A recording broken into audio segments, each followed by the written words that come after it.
Hello there, devotioners. How are you? Welcome to That Soul Devotionals, where you will be transported in the presence of the Lord and given tools to sustain you there.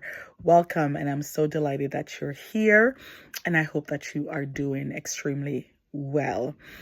So I know that we've been on this journey talking about a growth mindset, and we've paused at part 4, and that's with intention because I really want you to glean as much as you possibly can from what has been presented in those 4 devotions. And I really hope that you are really pulling some things out and applying them to your own personal life and journey. I've heard from a few of you, and those I've heard from, quite excited to hear about your own growth mindset. And I know that a lot of you talked about the failure part, because I think that's where most people are. A lot of people they're having a hard time to get up out of their failures, to get out of their mistakes, and to take the lessons from those and move on. And I know a lot of people who've shared personally, a lot of you are afraid of what people will have to say.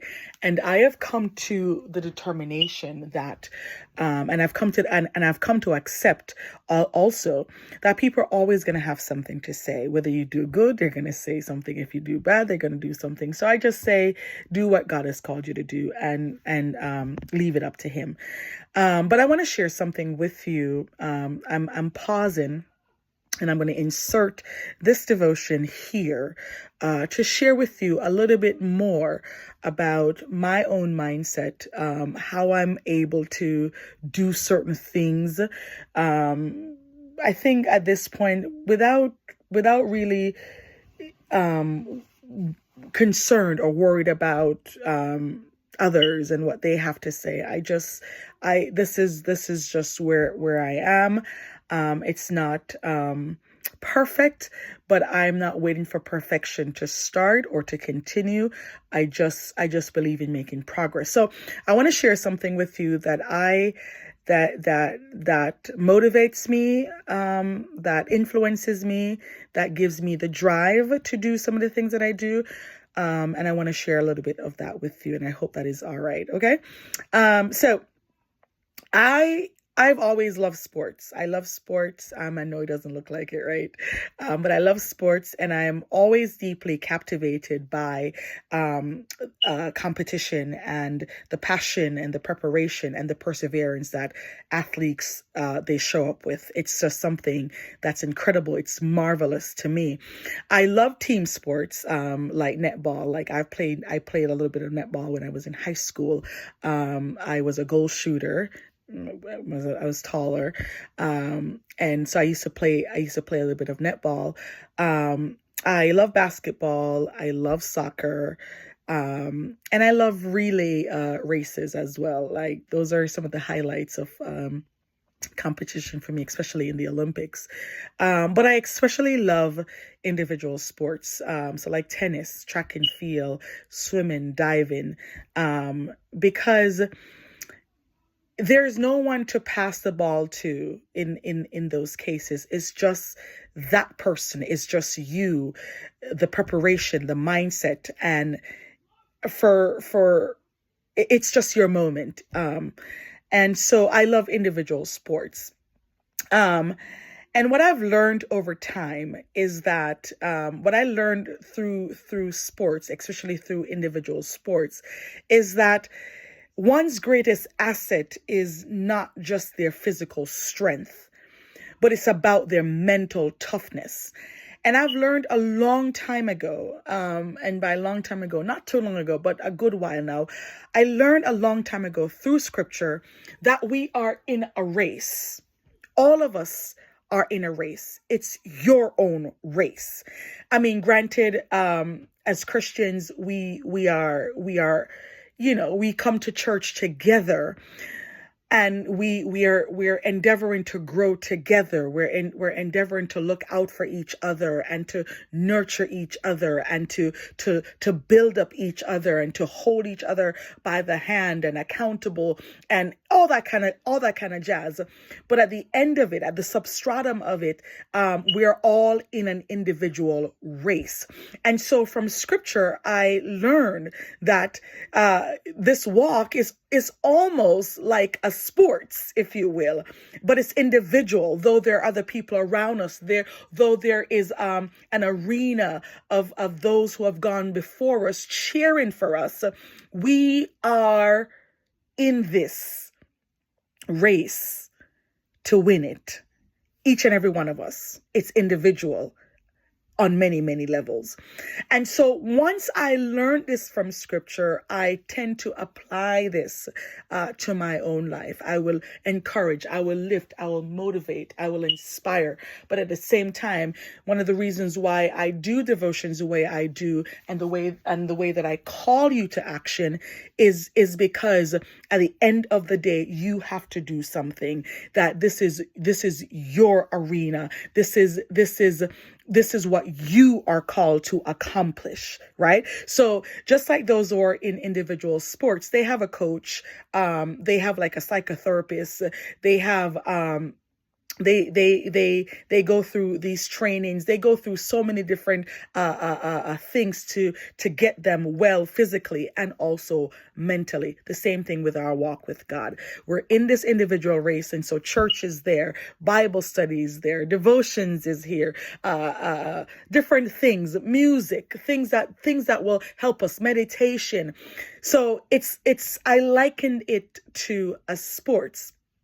And so I look at these individuals and I notice that their greatest asset is not always their physical strength. It is their mental toughness. It's mental toughness. It's beyond skill and talent. It is one's ability to endure. And that is what I have gleaned from those who participate in sports. It is the ability to recalibrate.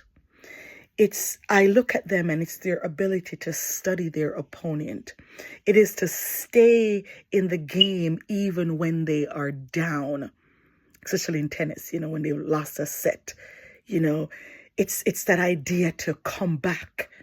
And most of the times they're not even, and I said that, but some of the times, especially through documentary, and when I watch documentary of some of these elite athletes, it's even less about their opponents. It's about themselves. They're thinking about, where did I go wrong? In track and field, like, was my start right? Did I accelerate in the race 30 meters in? Like, where am I going wrong?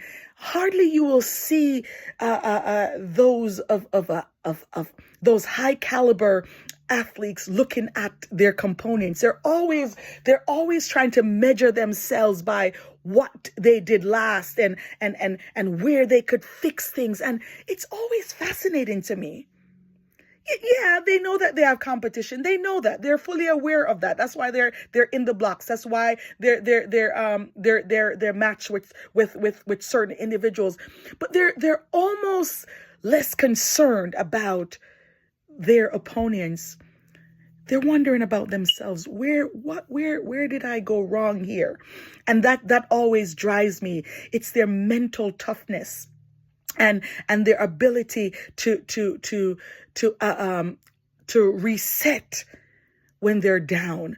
And oftentimes you will see them, especially in tennis matches, they be looking at their coach, or they're looking at their counselor, because they're looking for, something to reset, to recalibrate their mind, because it's about the mind. Most of this thing is in their mind. They're good. That's why they win Grand Slams. That's why they win the race in certain competitions.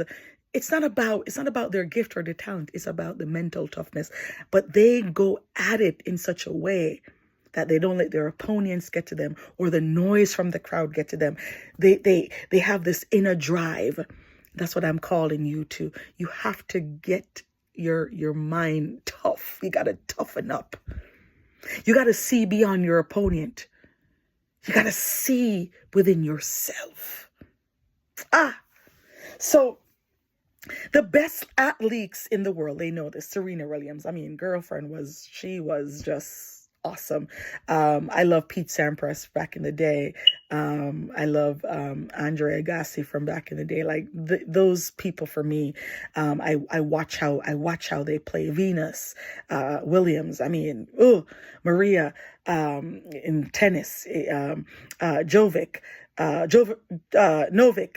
Jovovic, and Usain Bolt, Shelley and Fraser, people like those just really, they really light a fire inside of you. I love individuals like these. Tom Brady, LeBron James, the best of the best. We're talking about Michael Jordan, Kobe Bryant. I mean, I love me some Kobe Bryant. I love me some Kobe. I mean, there's no athlete that I've watched and study and look upon that have this mental toughness like Kobe. He was just simply incredible. Just the way that he competed. It wasn't about anybody.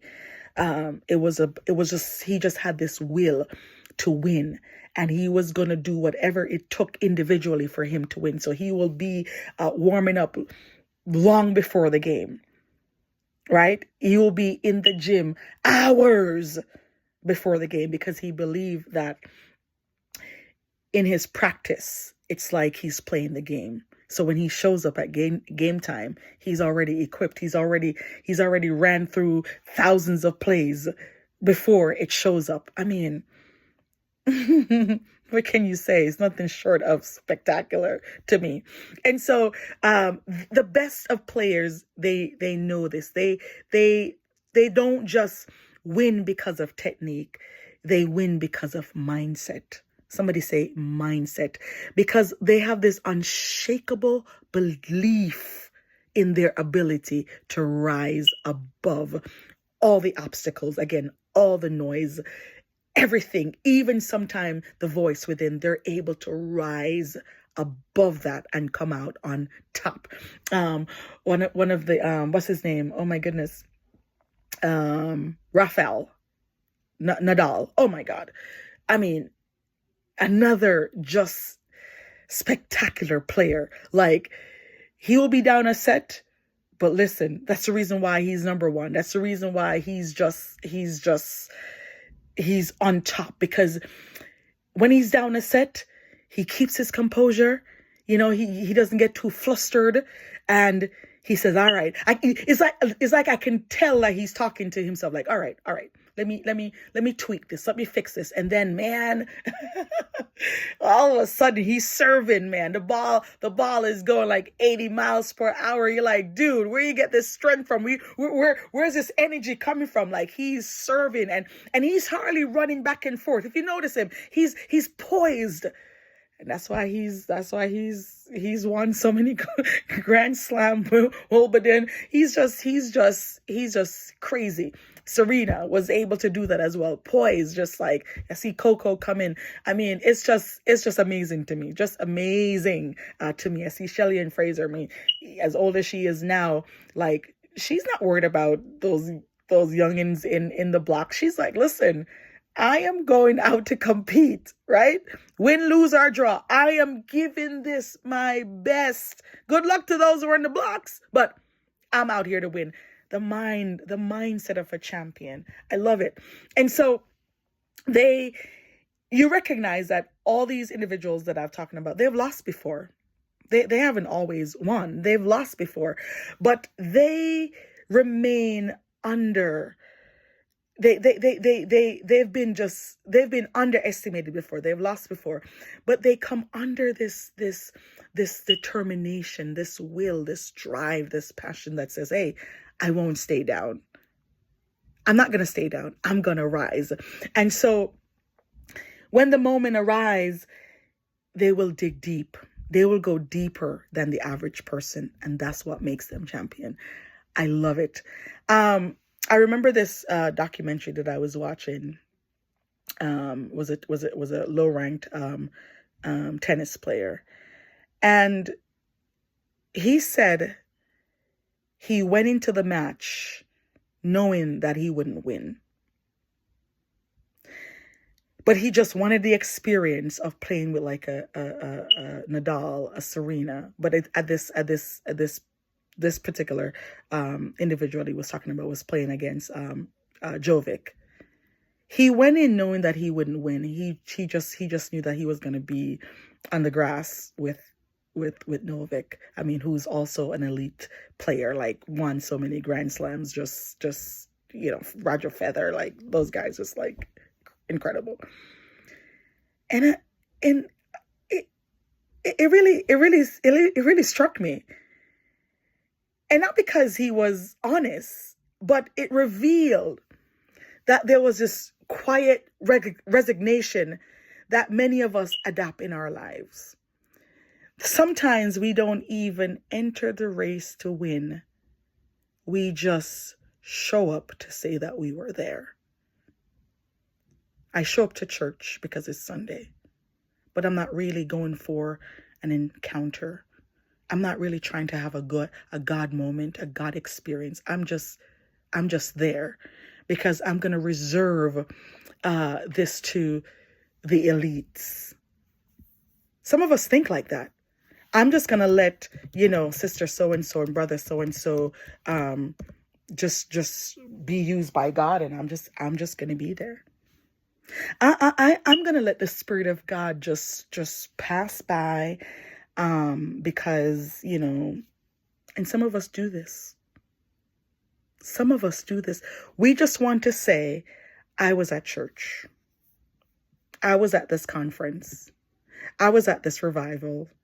I was there. I was at this Bible study. I was there.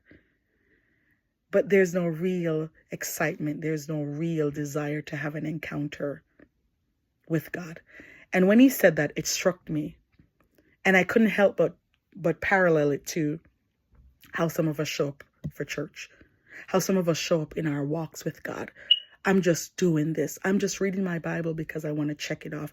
I'm not reading because I really want to hear from God. I'm not really reading because I want to get direction from God. I'm not really reading for understanding. I'm not really reading for revelation. I'm not really reading for understanding. I'm not really reading for knowledge. I'm just checking off the box. I don't really have a desire to hear from God. And what I'm saying to us today, we need to even learn from some of these sports athletes. They can teach you a lot about even this Christian race that Paul told us that we are in. So it struck me. And so contrast to that.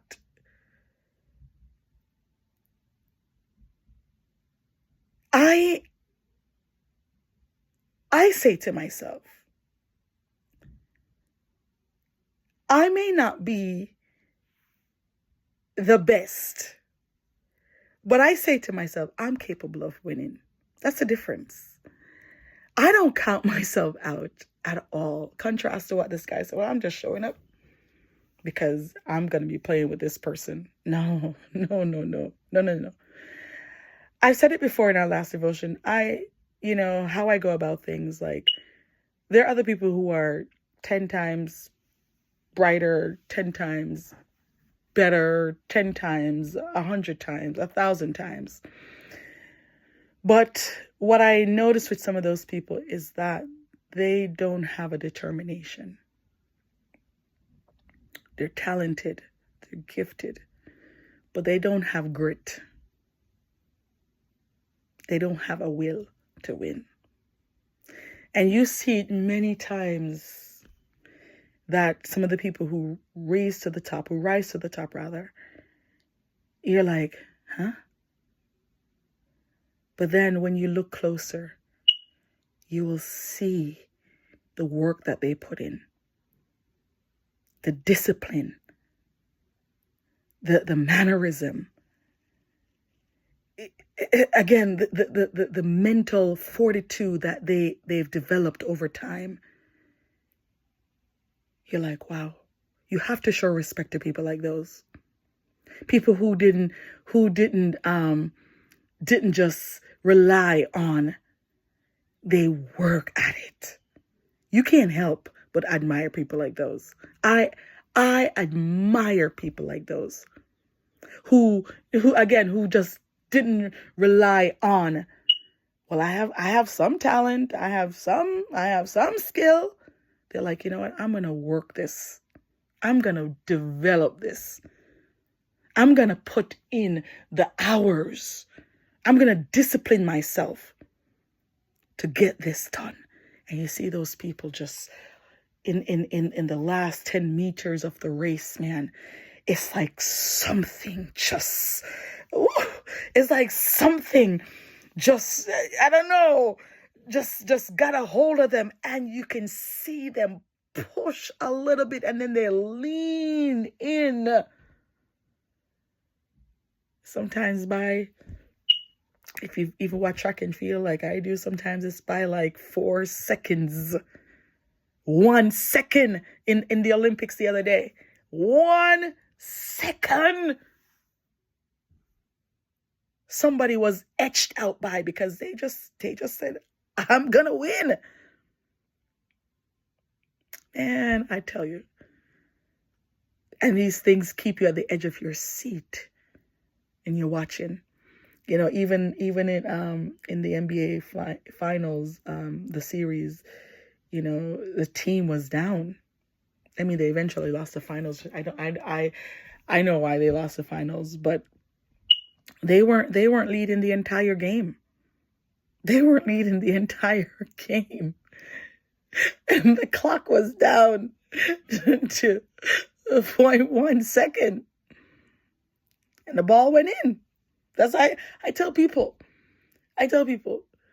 shoot your shot. Take the shot, man. Go for it.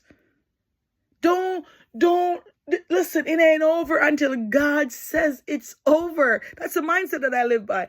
It ain't over until God says it's over. Take the shot. Go to where God told you to go. Do what God tells you to do. Take the shot. Go. Show up.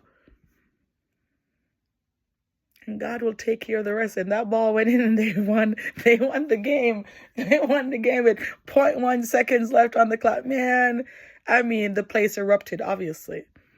But it takes somebody with mental toughness to do this, to look at all the odds and still shoot the ball. It's amazing to me. So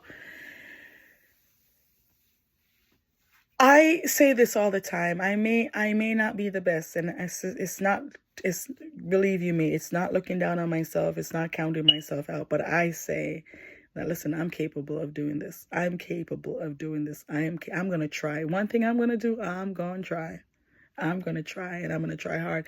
And if I make a mistake and my mistake is called out, I said, hey, yeah, you're right. I made a mistake. Can you show me how to do it better? Or I'm going to say, well, I'm going to learn from this, and I'm going to see where I went wrong, and I'm going to edit it, and I'm going to fix it, and I'm going to try. I'm going to try again. Even the other day, there's something that I always wanted to learn to do, and I see it in different circulars, and I was like, how do they do this? How do they do this? I never ask anyone for help. I just did some research.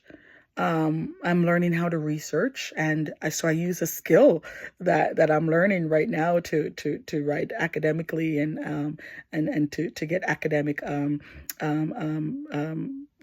research and to apply it in my studies and stuff. So I said, you know what, I'm going to do some research on this, and And lo and behold, I did some research, and the thing that I did not know how to do, I know now how to do. Because I use a skill set that I'm learning, that I'm applying in different ways in my academic writings, and so I use it to find out about something that I want to do, that will help me in just my everyday life. And I did it 3 times, and I was like, I felt a little bit proud of myself. I was like, girl, you found out, and you're now using it. And I was ecstatic about it. And I was like, there you go. So that's just what I believe. If I want to learn something, I'm not giving up until I do. And especially if it really comes in handy or enhance my work that I do, my presentations that I have to do, I'm gonna do it. I'm gonna do it. I'm gonna find a way, because I want to be the best. I want to be one of the best. I just want to do it well. I want to do it with excellence.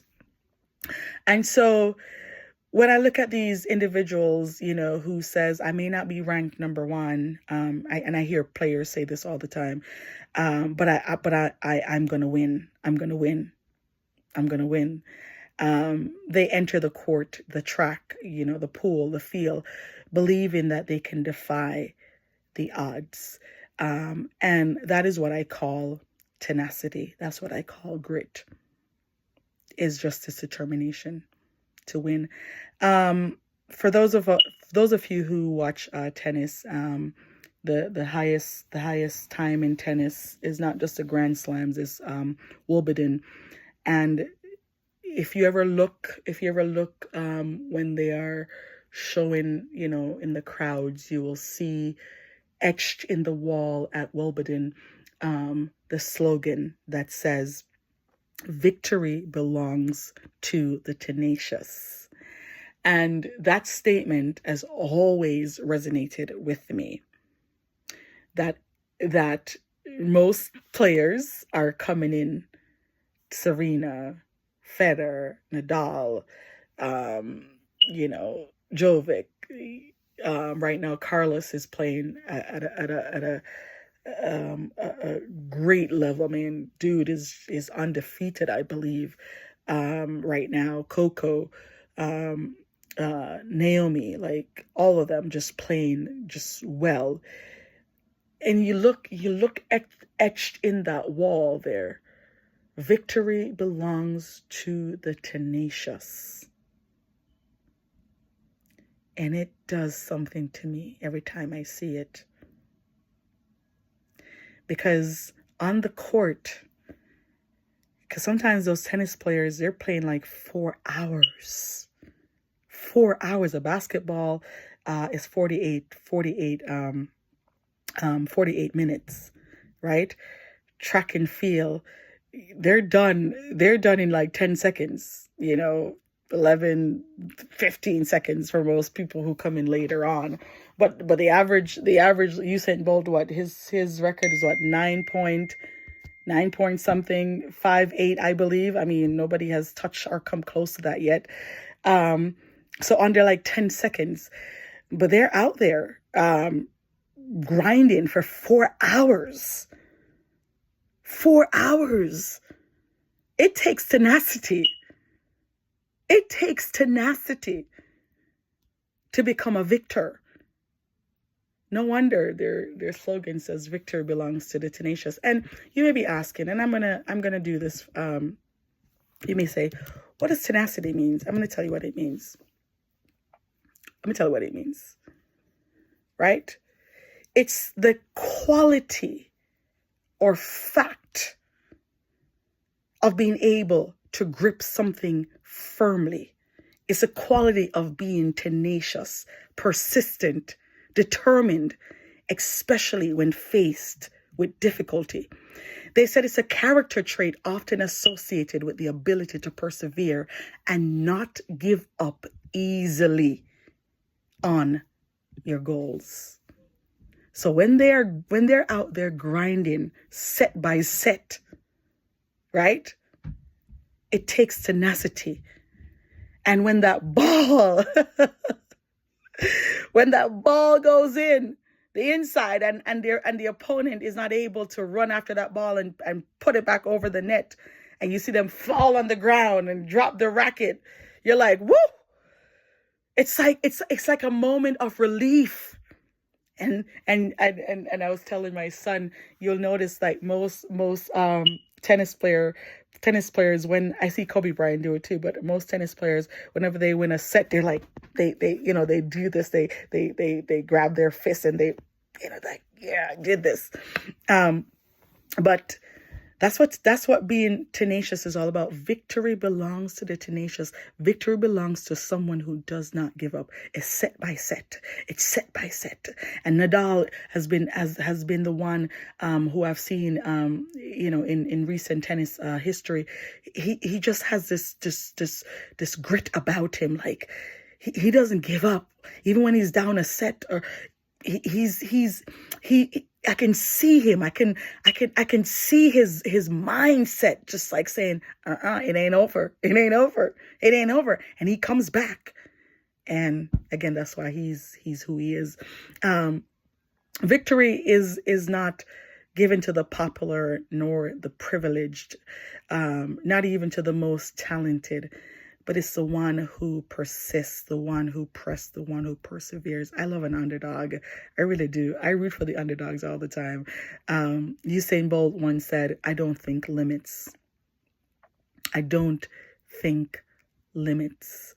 Tom Brady, one of the greatest football players of all time, and I'm not a football person, I'll be honest with you, but I like Tom Brady as an athlete.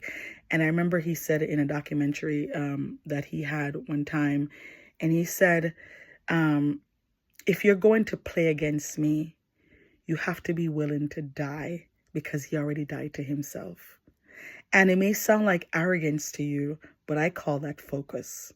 And when he said that, I literally goosebumps like ran over my body at the time. That it was a couple of years ago when he had this documentary out.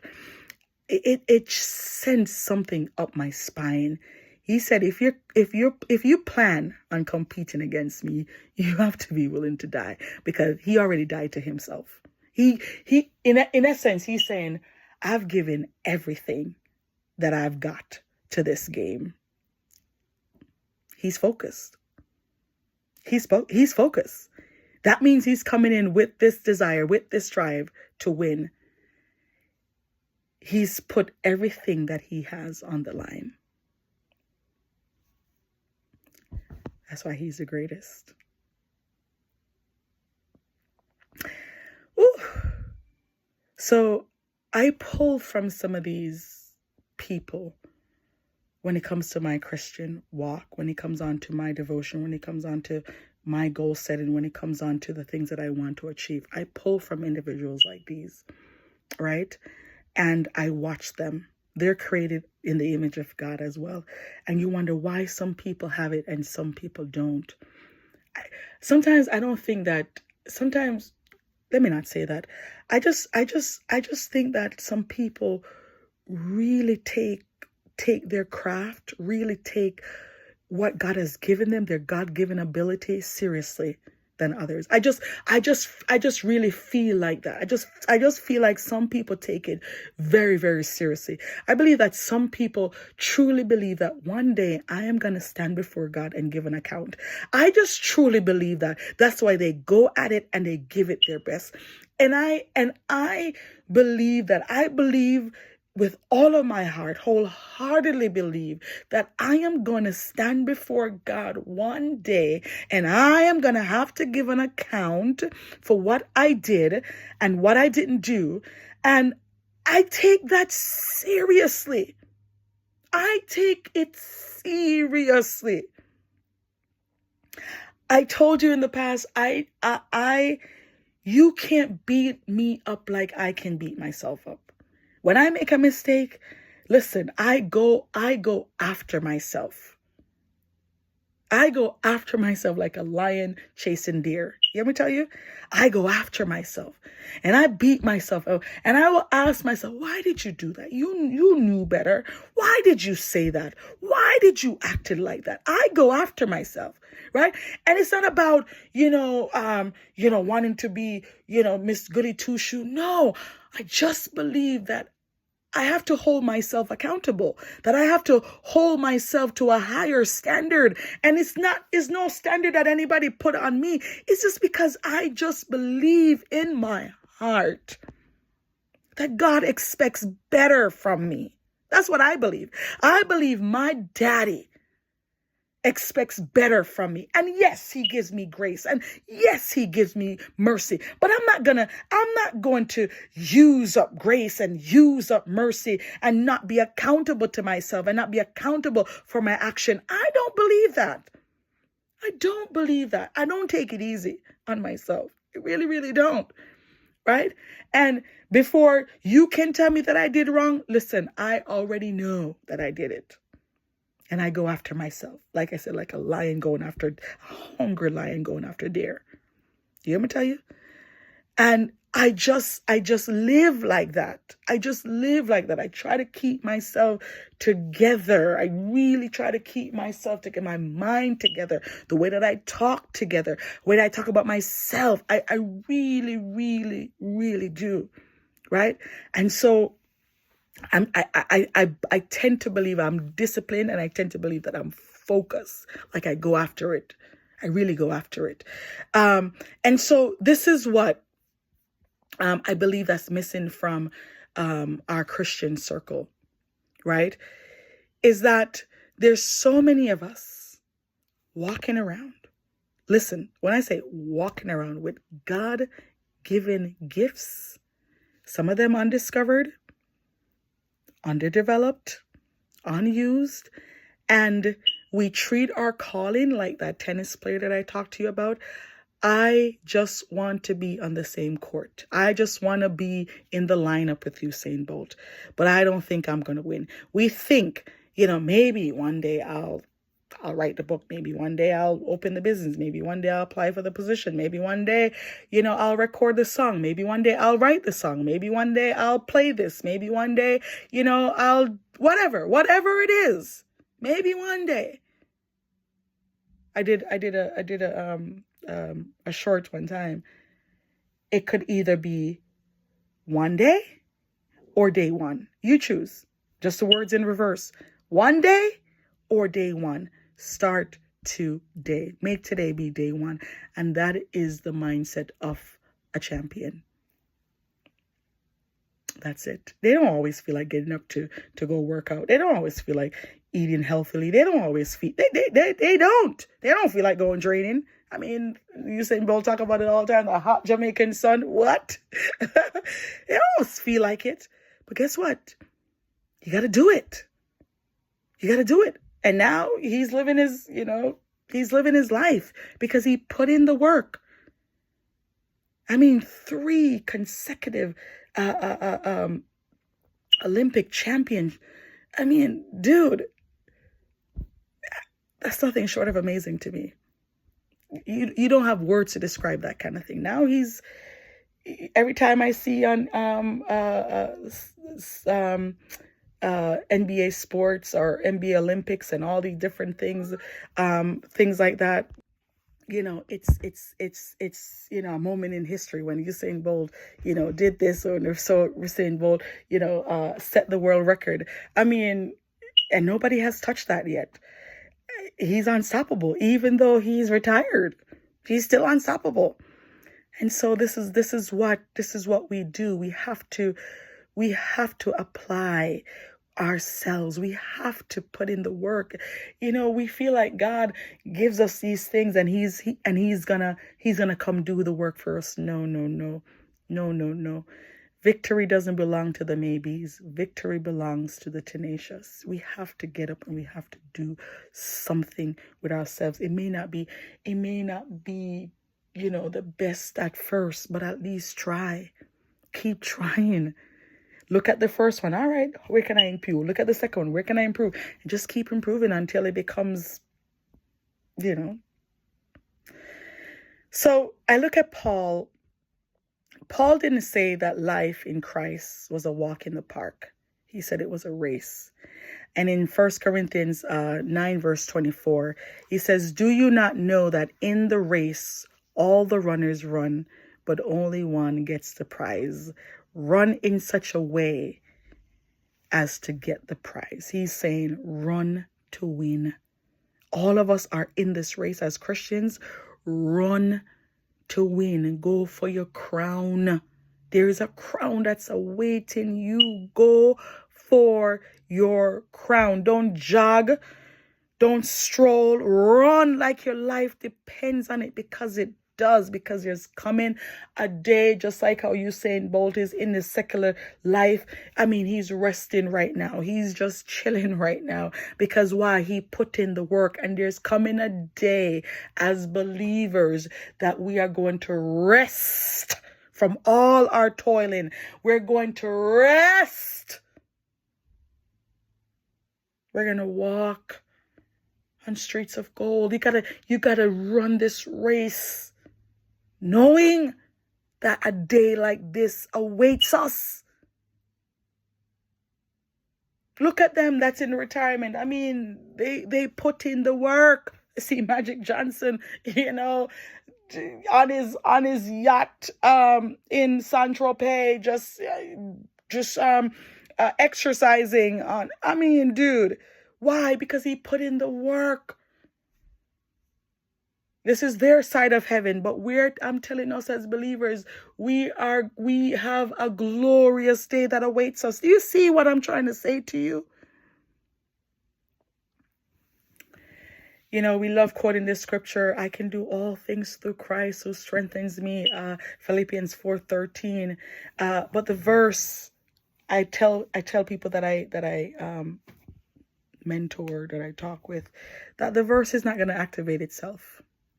I can do, not because you say it. It's a great start to say it, because how you think and speak direct your feet. It's a great way to start, right? Positive thinking. I can do all things through Christ who strengthens me.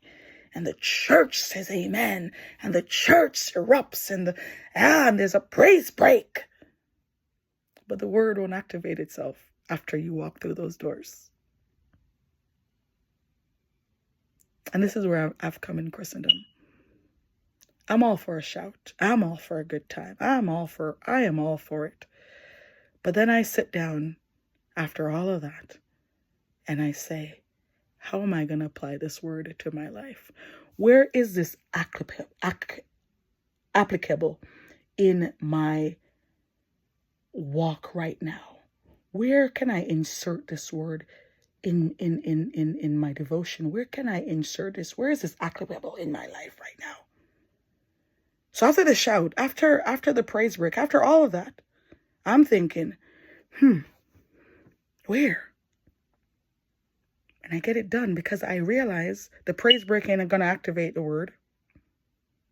My stomping and shouting is not going to activate the word. No. I have to apply the word. So the word is not going to activate itself. You have to partner with your God. You understand? You have to develop your discipline. You have to develop your devotion. God, what I know about God and what I've learned in the last several years is that God is going to supply the strength for your purpose. You wonder why you're so exhausted and you're so, I'm not saying I don't get tired, don't get me wrong. Why most of us are so exhausted, and some of us are burnt out, and some of us are, mental fatigue and all these kind of things. You know where that stems from, that I've noticed, and that's why I've stopped doing a lot of things. When I am busy doing things that does not have nothing to do with my purpose, I find that I feel like a beast. Like, I just feel like a whole different, complete person. But I found in the last several years, especially during COVID time, I found that when I'm in my purpose, I don't feel burned out. I don't lack drive. You know what I mean? Yeah, I'm tired, like I need to go sleep and stuff like that. But that's not what I'm talking about. You feel motivated. You feel this passion. You feel something different when you are in your purpose. Burnout doesn't happen. I'm telling you that. But when you're busy doing something that you're not called to do, it will kill you. Believe you me. So, God will give you the strength to fulfill his call and his will and his purpose for your life. I've proven that to be true. The discipline, the decision to show up, the courage to complete. He will give you the grace to train and to sacrifice and to stretch. And I've proven those things. That's why sometimes people say, how do you do it? It's partnership with God, because when you're in your purpose, he will allow you to get it done. And he will know when to give you, you call it a break, when to rest. Because all these great athletes, their coach will tell them, take a rest. Take it easy before, and that's what God wants to do for us, because he's the best coach that there is. And he will tell you when to put in everything that you got. And he will tell you, rest, relax here. All right, take it easy there. Blah, blah, blah, blah. He will do that. When for you to go on a sabbatical, when to go. He knows. And because we lack partnership with God, that's why there is so much burnout. Because sometimes we feel like if we take the rest, if we take a break, then, it's FOMO, it's the fear of missing out. And God is saying, listen, I got you. And some of us, we overexert ourselves and we can't take this break that God is really nudging us to take. And so,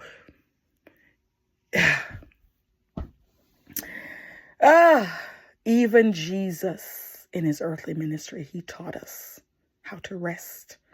And he accomplished so much in 3.5 years.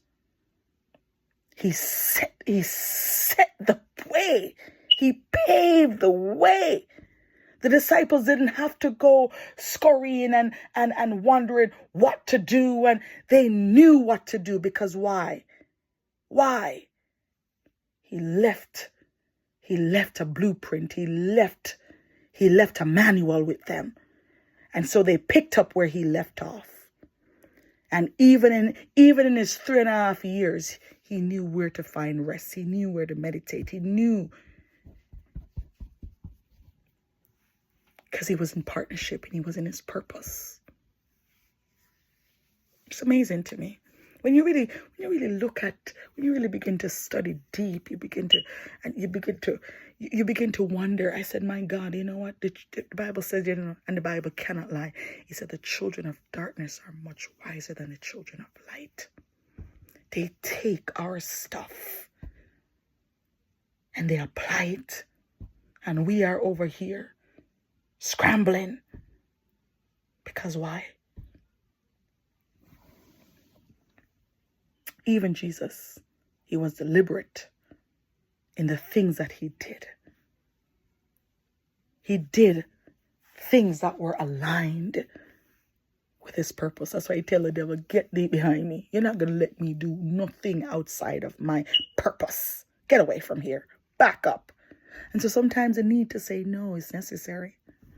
It's not because you're mean. It's not because you're not sacrificial. But there are times when you're going to have to push, you're going to have to sacrifice, you're going to have to. But the majority of the times that we're saying yes to, it has nothing to do with our purpose and our call. We just want to be seen as, we just want to be seen. Some of us really, we just want to be seen, but it has nothing to do with our purpose. And if we could ever sacrifice and dedicate ourselves like that, to the things that God has called us to, many of us would be in a much better place than we are today. It's a daily grind. I'm telling you, it's a daily grind. So what are you doing with your race? And I'm going to wrap up with this. What are you doing with your race? Are you waiting for a better time? Are you still wallowing in your mistakes and in your failures, right? Are you sitting on gifts because of fear, because of doubt, because of anxiety? Are you the one spectating in the arena that God has called you to compete in, right? I forgot his name, that prime minister. Oh, I forgot his name, but he had this beautiful message about the man in the arena. Powerful. I forgot his name now. His name escapes me. As a matter of fact, I think I could just look it up right now and give it to you. I forgot his name. Yeah. Where are you? Where are you? Where are you? Teddy Roosevelt, yes, in his powerful speech about the man in the arena, right? And where are you? Where are you? Right? Where are you? He said it's not the critics who count. The credit belongs to the man who is actually in the arena, whose face is marred by dust and sweat and blood, who strives valiantly, who errs, who comes up short. I can't even read the whole thing to you. Go ahead. Who comes up short again and again because there's no effort without error and shortcoming, but who does actually strive to do the deeds, who knows great enthusiasm, ... It goes on. Go ahead and read it. I mean, it will send goosebumps up your spine, but it would also inspire you to move and inspire you to do something with your life. So, are you spectating in the arena? What are you doing? So I challenge you today, and I encourage you today. I leave you with hope. You're not just qualified to show up. You are anointed to win. You're in the race to win. And there's a prize that waits for you at the end. You're not just qualified. You're anointed to win. So get up, my friends, my dear friends, my precious friends. Get up and run your race. Put your track shoes on, get your racket, get your ball, whatever, and just get going. You can do this, right? It's not about your strength, but it's the Spirit of God that is at work in you, right? Stop underestimating yourself. Stop talking yourself out of your purpose. You have got to stop sitting on the sidelines waiting for a sign. Can I dare tell you today that this is your sign? The fact that you're here and you're hearing this again, this is your sign. You don't need no banner in the sky. This is your sign.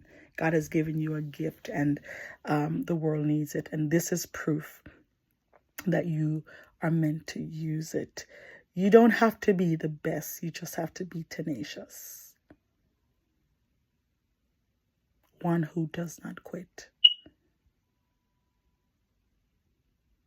And I believe in you. I really do. So, whether it's ministry, business, education, parenting, advocacy, artistry, whatever it is, compete. Train your spirit like an athlete. Guard your mind like a champion. And stay focused like a finisher. You know, in those relay races, you know, the relay is set up in a way that they put the best starter at the front. They have that the second leg, that one will just take the straight away a little bit, and then they have the one who has the most gut to take that curve, because the curve is tough. I didn't do track, but I've seen it, the curb, because after the second pass off, and they pass it off to the one that's going to run the curb, they may be in the lead coming into the second leg right there, but somehow that curve, man, will cause them to sometimes lose first place, because it's so hard to run. The curb is so hard to run, but they leave it to that person that has that grit, that person that's gonna push, that person that's gonna accelerate the race and come to the straight way, right? And then they give the baton to the finisher, the one, my God, who has the strength and the power, the one who's going to be able, even if they come off the curb, second or third, they give the baton to the last one, who they know who's going to accelerate the race and be able to come up in front and to lead the race against their opponent, right? They know that. So relay is set up in a critical way, right? They don't just put people there because, oh yeah, they want out. No, they know, right? They know what's in each of those runners. You think it's just, they just do it just because? No. That's why sometimes we at home, we arguing, how come they didn't put this one in the race and they qualify and da da da da da da. No, but they know, because the aim is to win, right? The aim is to win. So yeah, the one that may qualify, but guess what happened? They're putting the best of the best in the race, right? They're putting the best of the best in the race, right? Hold on. Right? They know what they're doing, right? They know what they are doing. Hold on 1 second. I want to show something to you. I want to show something. They know what they are doing. Right? Right? Right? So those exchanges, those baton exchanges, it's serious. Something, those 4x100, I love them. They put you at the edge of your seat, right? So the one I'm talking to you about, right? They say here, so I want to put this before you, right? The first runner is often a strong starter, right? The one who's comfortable with I had this in my notes. I wanted to pull it up so I could show it to you, right? Is comfortable with starting blocks and potentially a good 100-meter runner. Now, the second runner usually is a very fast sprinter, is capable of overtaking other runners, right? The third runner now, right, must be, they said, the most consistent runner. The one who's focused on maintaining a good pace and keep in a contention because of the curb that they're running, right? So they have to have this gut will inside of them after that exchange, right? And then the anchor now, right? The fourth one, right? It has to be the fastest and the most determined runner, right? And they're the one who are put in that position because why? They know, the coach and the team knows that this one right here will secure the win. That's why they put them there. It's not for show. It's all about winning. So when I think about this in retrospect, we are at the anchor of this race, this Christian race. Oh, yes, we are. And God believes that we are able to secure the win. God knows that we are capable of securing the win. So I'm telling you right now as I close, God knows you are capable of securing the win in your field. Go and run your race with excellence. And that's all I'm going to say. And you know, when I say that's all, that means it's settled. There's no debate. There's no argument. It's forever settled. Amen. That's all. Me done talk. That's all.